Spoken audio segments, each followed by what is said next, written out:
प्रणाम। क्या पवन सिंह को राइज एंड फॉल शो में जाना चाहिए? मेरे हिसाब से तो कदापि नहीं जाना चाहिए।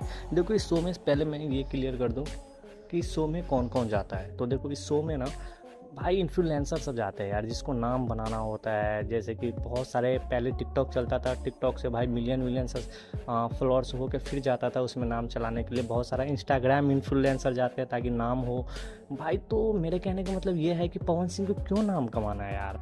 आप देख लो, जितने भी कंटेस्टेंट रहेंगे ना उसमें, जितने भी 14-15 है, आप एक को भी नहीं जानते होंगे, ठीक है। सब अपने अपने नाम बनाने के लिए जा रहे हैं। एक पवन सिंह ही है जो आप जानते हो उनको। तो भाई क्यों, मेरा कहने का मतलब क्यों भाई पवन सिंह को क्यों इस शो की ज़रूरत था यार। पवन सिंह यार हद है, उनका मैनेजर सब भी हद है यार।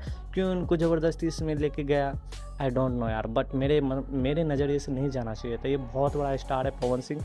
शायद वो अपने पावर को खुद भी नहीं जान पा रहे हैं कि वो है क्या, बिहार या जहाँ था। भाई बहुत बड़े आप स्टार हो, आपको कहीं जाने की ज़रूरत नहीं था। खैर, आप लोग कमेंट में ज़रूर बताना यार कि जाना चाहिए था या ये नहीं जाना चाहिए था।